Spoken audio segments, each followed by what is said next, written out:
প্রতিদিনের মতো আজকেও প্রচারণা শুরু করেছি। আমরা মাস্টার হলে এসেছি, হলে শিক্ষার্থীদের প্রত্যাশা, তাদের আকাঙ্ক্ষার কথা শুনছিলাম এবং প্রচারণা শুরু হওয়ার পর থেকে আমরা চেষ্টা করেছি ঢাকা বিশ্ববিদ্যালয়ের প্রত্যেক শিক্ষার্থী ডোর টু ডোর যাওয়ার জন্য, তাদের প্রত্যাশা, তাদের আকাঙ্ক্ষার কথা শোনার জন্য। এবং আমরা শিক্ষার্থীদের স্বতঃস্ফূর্ত রেসপন্স দেখতে পাচ্ছি এবং আমরা বারবার বলছি ঐক্যবদ্ধ শিক্ষার্থী জোট, সেটা হলো শিক্ষার্থীদের একটা জোট। শিক্ষার্থীদের ভয়েসে আমাদের ভয়েস, শিক্ষার্থীদের আকাঙ্ক্ষায় আমাদের আকাঙ্ক্ষা, তাদের প্রত্যাশা পূরণ করে আমাদের উদ্দেশ্য। বিশ্ববিদ্যালয়ে আজকে আমরা 100 বছর পার করেছি, কিন্তু বিশ্ববিদ্যালয়ের যে মৌলিক সংকটগুলো আছে সেই সংকটগুলো বিশ্ববিদ্যালয় প্রশাসনের এক্সিকিউটিভ প্ল্যান না থাকার কারণে 100 বছরে আমরা দূর করতে পারি। তো ইনশাআল্লাহ আমরা যখন শিক্ষার্থীদের ম্যান্ডেট পেয়ে প্রতিনিধিত্ব করার সুযোগ পাবো, আমরা প্রত্যেকটা সংকটকে অ্যাড্রেস করবো ইনশাআল্লাহ। বিশেষত যদি আমরা বলি আমাদের হলগুলোতে যে আবাসন সংকট, সেই আবাসন সংকটগুলো কৃত্রিম সংকট, সেই আবাসন সংকট দূর করার জন্য আমরা সবার আগে কাজ করব।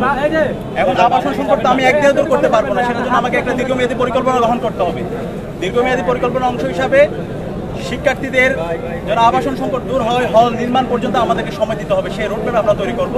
এবং একই সাথে প্রায়োরিটি ভিত্তিতে বিশেষ করে আমাদের যারা নারী শিক্ষার্থী আছে, আমাদের যারা ছাত্রীগণ আছে, তাদের জন্য আবাসন সংকট নিরসন করার জন্য আমরা সবার আগে কাজ করব।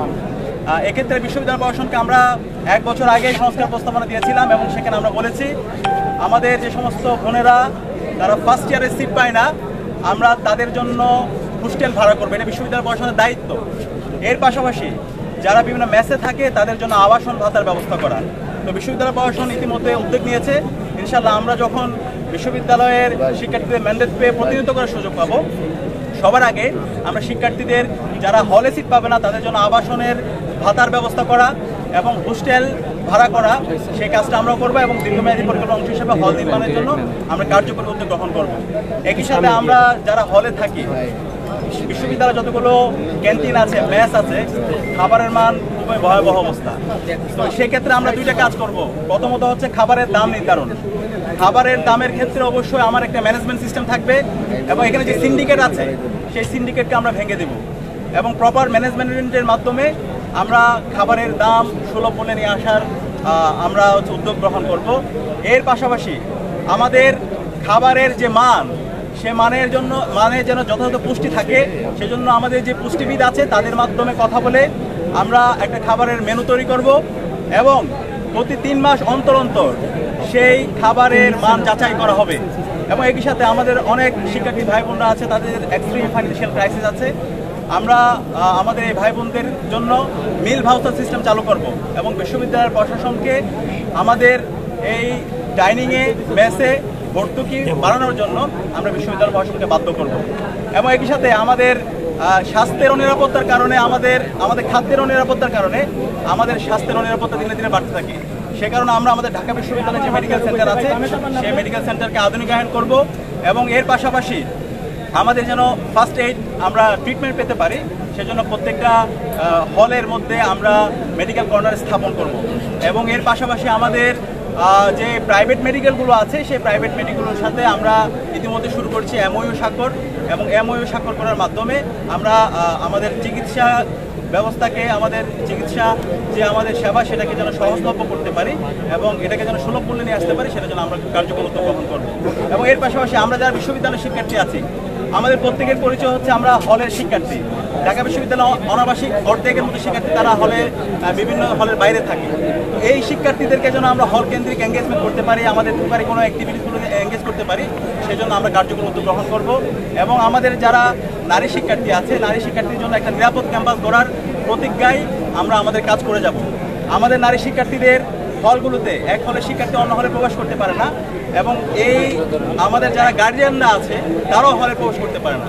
তো আমরা পর্যাপ্ত নিরাপত্তা এনশিওর করে এক হলে নারী শিক্ষার্থীরা যেন অন্য হলে প্রবেশ করতে পারে, অনাবাসিক শিক্ষার্থীরা যেন হলে প্রবেশ করতে পারে, একই সাথে আমাদের গার্জিয়ানরা যেন হলে প্রবেশ করতে পারে এবং তাদের জন্য গার্জিয়ান লাউন্সের ব্যবস্থা করা, সেটা আমরা ব্যবস্থা করব।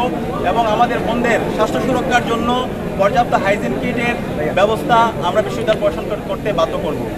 এবং এর পাশাপাশি আমাদের অনাবাসিক শিক্ষার্থী যারা আছে এবং এখানে বিশ্ববিদ্যালয়ে আমরা যারা হলে থাকি, আমাদের টিউশনের জন্য বিভিন্ন জায়গায় যেতে হয়, কিন্তু আমাদের যে পরিবহনগুলো আছে সেই পরিবহনগুলোর অবস্থা খুব ভয়াবহ।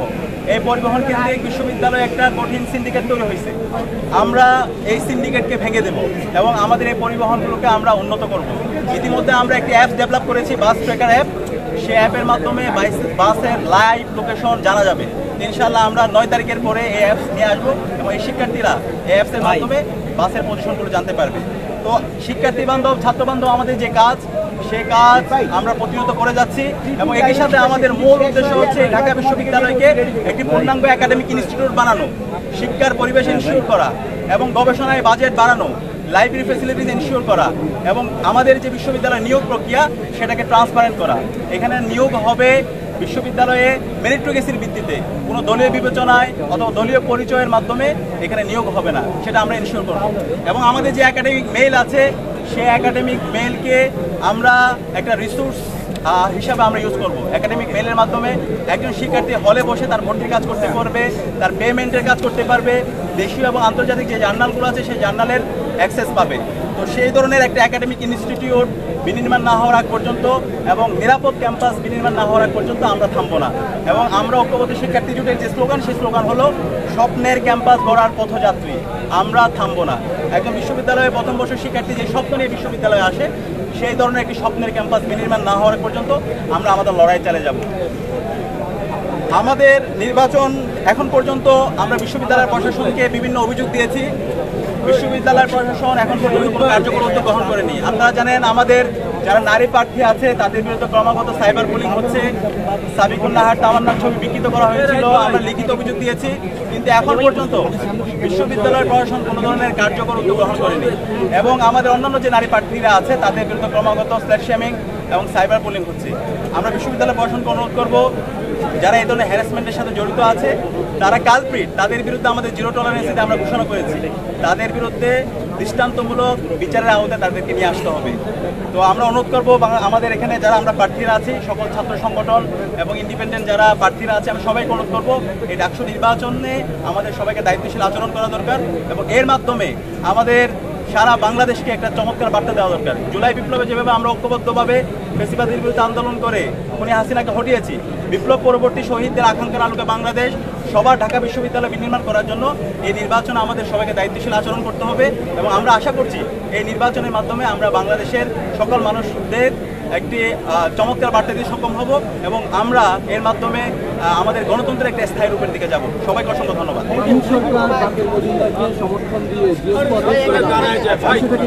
আচ্ছা, এর পাশাপাশি আমাদের আরেকটা কনসার্ন আছে। এখানে বিশ্ববিদ্যালয়ে এখন পর্যন্ত 39,000 আমাদের ভোটার আছে, কিন্তু আমরা মাত্র 8টা সেন্টার এখন পর্যন্ত বিশ্ববিদ্যালয় নির্বাচন কমিশন ঘোষণা করেছে।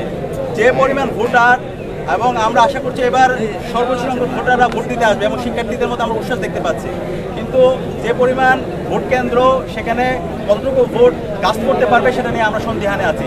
যদি আমরা বলি আমাদের সায়েন্স ফ্যাকাল্টি 3টা হল, এফএস হল, শহীদুল্লাহ হল এবং 21 হল, এই 3টা হলের সেন্টার হল করা হয়েছে কার্জন হলে। সেখানে প্রায় 5,500 শিক্ষার্থী একত্রিত হবে। তো 5,500 শিক্ষার্থী, একজন শিক্ষার্থী 41টা করে ভোট দিবে। তো এই অবস্থায় সেখানে যদি আমরা শতভাগ ভোট কাস্টিং করতে চাই এবং যে সময় ফ্রেম আছে এবং যে জায়গা আছে সেই অনুযায়ী শিক্ষার্থীরা কতটুকু ভোট সুস্থতার সাথে দিতে পারবে সে নিয়ে আমরা আশঙ্কা অনুভব করছি। তো আমরা বিশ্ববিদ্যালয় প্রশাসনকে অনুরোধ জানিয়েছি আরও যেন তারা সেন্টার বাড়াইতে পারে এবং একই সাথে এবং শিক্ষার্থীরা যেন সুস্থভাবে ভোট দিতে পারে, সেজন্য একটি ফ্রি ফেয়ার ক্যাটেগরি ইলেকশনের জন্য একটা লেভেল প্লেইং ফিল্ড ইস্যুর করে সে উদাত্ত আহ্বান আমরা বিশ্ববিদ্যালয় প্রশাসনকে জানিয়েছি। সবাইকে অসংখ্য ধন্যবাদ।